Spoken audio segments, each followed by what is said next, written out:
All right, so we're continuing on looking at absolute value graphs, and what we're going to do now is we're going to take the equation, we're going to find the transformations, we're going to graph it, and then we're going to look for some of those characteristics that we talked about. So first, I have a vertical compression of 2/3. The graph has shifted to the left 5 and down 7.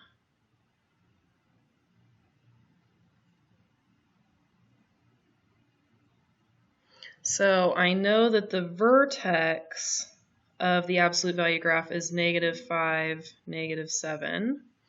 And I can go ahead and graph that. So left 5, down 7.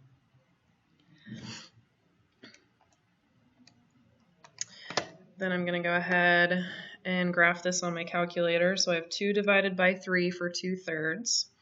I'm going to go ahead and hit the math button so I can get to the absolute value function. So I hit math, go over to number. It's the first option. And I'm typing in x plus 5, and then the plus 7 on the end.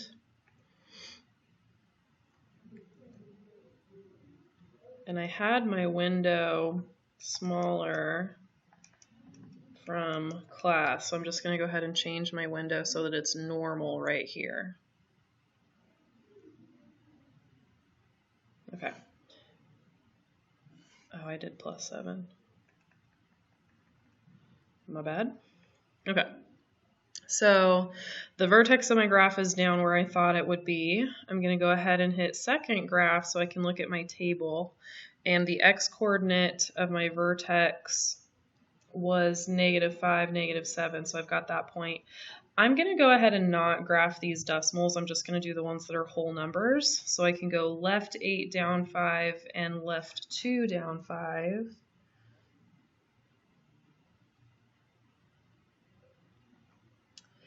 And after left 8, I'm kind of off the graph, but I can do some more of the positive values, kind of ignoring those decimals. So I've got 1, -3, 4, -1, 7, 1.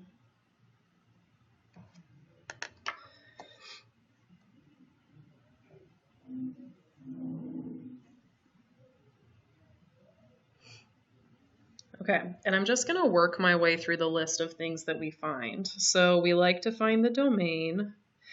The domain are the values that you can plug in for x, and there's no limit to what we can plug in for x. It is always valid to say, let me plug a number in and see what the positive version of that number is. And so for a domain, I'm going to say -infinity to +infinity.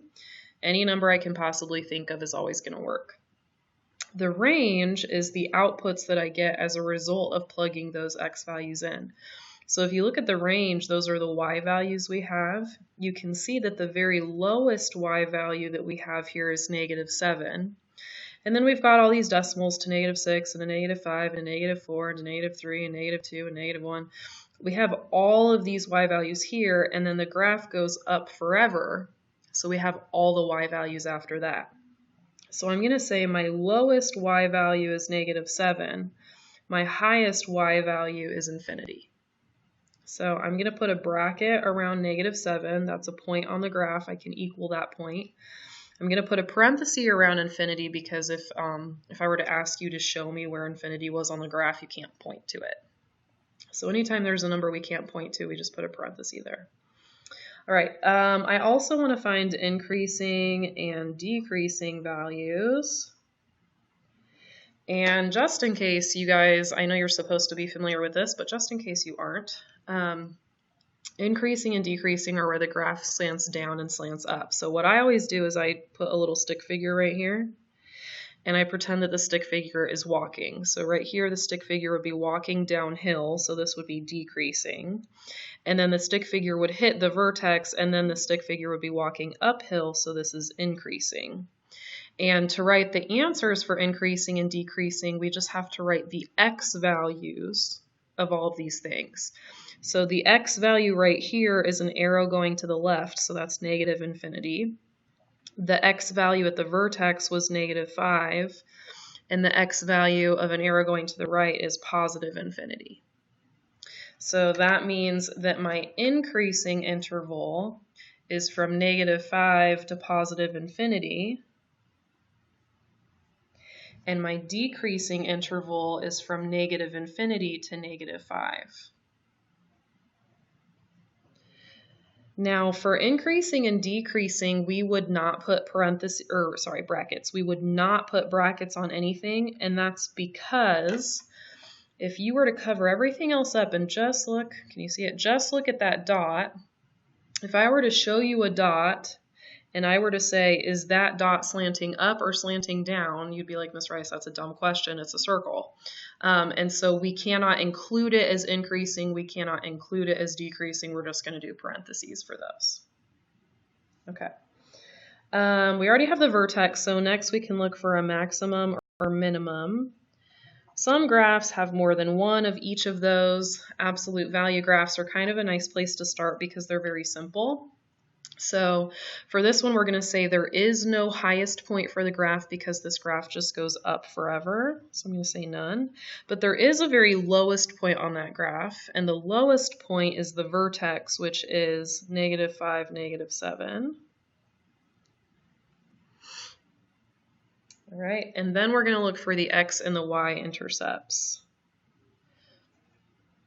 Okay, so here is where we get our calculator out again. So if you have a calculator at home, make sure that you have this graphed and follow along with me. And if you don't, then pay attention and we'll do it together in class. So I'm going to go ahead and hit graph so I can look at it. I can actually see that there's an x-intercept over here, and there's going to be one on the other side of the graph. I just can't see it. So what I need to do is I need to change my window so that I can see more values. If I want to see the left side of the graph, those are x minimum values. So I need my x min to be a more negative number so that I can see more of those. So I'm going to change it from -10 to -15. And it looks like it just barely crosses right there. So I'm going to go ahead and take my window and I'm going to make that -20 just so I have plenty of space. So now I can definitely see the x-intercept over here and the x-intercept over here. So I'm going to go ahead and find those. To find most of the characteristics on the graph that we look for, we're going to hit second trace, which means that in the blue you can see it means we're calculating something. And an x-intercept is called the zero of the function because the function, or the y-coordinate, equals 0 at the time. So on this page we took notes on in class. Go ahead and at the bottom we're going to write that we do second trace and we do option number 2. And the reason for that is because an x-intercept is also called a zero of the graph. So this is going to be helpful to have on your notes so that if you forget to do that, you know how to do that, you can go back and look. Okay, so when we do this, our calculator's asking for left bound. So what it wants us to do is it wants us to say, if the x-intercept is here, then I need to hold my cursor until it's to the left of the x-intercept. So I'm holding it down. Okay, so now my cursor just has to be somewhere over there. So that's the left side. I'm going to press enter. Now it's asking for right bound, so now I hold the arrow until I get to the right side of the x-intercept. So there's my right bound. I press enter. It makes a guess about what it thinks the x-intercept is, and the guess is always stupid, so I don't know why they do it. We're going to press enter one more time, and then it gives us the x-intercept, which is -15.50. Okay, and then we'll go ahead and do it again. So we're doing second trace, option number 2. If our x-intercept is right here, then I'm going to go ahead and hold this, and I want the cursor to be to the left of where my pencil is. So I actually could do it right now, but I'm just going to get a little bit closer. So I'm to the left of my pencil, so I'll press enter. Now I need to go to the right of my pencil and press enter. I'm going to ignore the guess and press enter one more time. And so my other x-intercept is 5.50. So I have 2 x-intercepts. On some of these graphs you'll have 2, on some of the graphs you'll have none. You would never just have 1. It either crosses in 2 spots or it's flipped the other direction, so it never goes over it. Okay, for the y-intercept, we do second trace to get to that calculation. Option number 1 allows you to plug in any value for x that you want. So I'm going to go ahead and press equals. So if I wanted to plug in -5, I could. If I wanted to plug in 3, I could. If I wanted to plug in -17, I could. You can plug in any x values as long as they are on your window. So as long as the x values we plug in are between -20 and 10, our calculator can do it just fine. So for us to find the y-intercept, we're going to plug in 0 for x, because at the y-intercept, the x coordinate is always 0. So our y-intercept is 0, 3.667. We're going to go ahead and round to 3 decimal places. And then what I'm going to do is I'm going to take these notes again, flip it over to the back, and I'm going to remind myself that this is second trace, option number 1, and that I always plug in x equals 0, so that I have that on my notes in case I need it.